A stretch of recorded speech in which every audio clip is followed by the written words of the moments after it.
నిజామాబాద్లో నీ బిడ్డనే పోటీ చేసింది కదా పోయినసారి. ఈసారి నీ బిడ్డకు నిజామాబాద్లో టికెట్ ఇయ్యవా? మళ్ళీ అక్కడి జనాలు బండకేసి కొడతారని నీకు అనుమానం వచ్చిందా? ఆలుగడ్డ శ్రీనివాస్ యాదవ్ మొన్నటి వరకు నీకు మంత్రే ఉండే కదా. సికింద్రాబాద్ మళ్ళీ ఎందుకు ఆయన కొడుకు ఆయనకు టికెట్ ఇయ్యలేదు ఎందుకని నేను అడుగుతున్నా. అంటే ఇవాళ కలిసి కనిపిస్తే తెలంగాణ ప్రజలు చెప్పుతో కొడతారని చీకట్ల ఒప్పందం చేసుకొని ఒకడు అలాయి బలాయి చేసుకొని మోడీ కేడీ కలిసి కాంగ్రెస్ పార్టీ మీద కుట్ర చేస్తారు.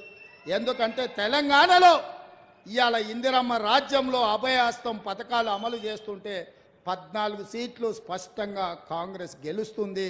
తెలంగాణ గడ్డ మీద కాంగ్రెస్ జెండా ఎగురుతుందని గుర్తించింది కాబట్టే ఇవాళ ఇద్దరు కలిసి కుట్ర చేస్తున్నారు.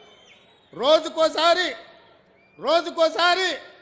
డాక్టర్ లక్ష్మణ్ అంటున్నాడు ఎన్నికలు అయిన తర్వాత ఈ ప్రభుత్వం ఉండదని. నేను అడగదలుచుకున్న డాక్టర్ లక్ష్మణ్, అయ్యా నీ దగ్గర ఉన్నది 8 ప్రభుత్వాన్ని ఎట్లా ఏర్పాటు చేస్తావు చెప్పని నేను అడుగుతున్నా.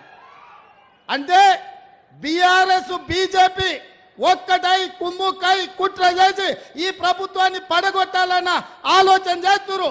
అందుకే బీఆర్ఎస్ ఎమ్మెల్యేలు చాలా మంది అన్న ఇందిరమ్మ రాజ్యం ఉండాలి, ఇన్నేళ్ళు మేము ఆ పార్టీలు ఉన్నా ఒక్కరోజు కూడా ముఖ్యమంత్రి మా గల్వలే, మా మాట వినలే, ఆయన ఎట్లుంటాడో మేము చూడలేదు.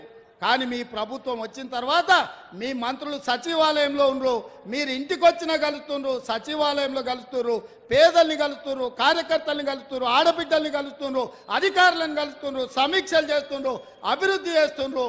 5 ఏళ్ళు మీ ప్రభుత్వాన్ని కాపాడే బాధ్యత మాది అని బీఆర్ఎస్ ఎమ్మెల్యేలు వచ్చి అందరు నాకు కలిసి చెప్పిపోతున్నారు. ఒకవేళ నేను అనుకుంటే గేట్లు తెరిస్తే కేసీఆర్ నువ్వు నీ అల్లుడు నీ ఇంటోళ్ళు తప్ప మొత్తం కాంగ్రెస్ పార్టీ కండువ కప్పుకొని ఇందిరమ్మ రాజ్యాన్ని కాంగ్రెస్ ప్రభుత్వానికి అండగా నిలబడతారు. ఇవాళ మన మిత్రుడు వెంకట్రావు గారు కూడా ఇక్కడికి వచ్చి మనకు మద్దతుగా నిలబడ్డాడు.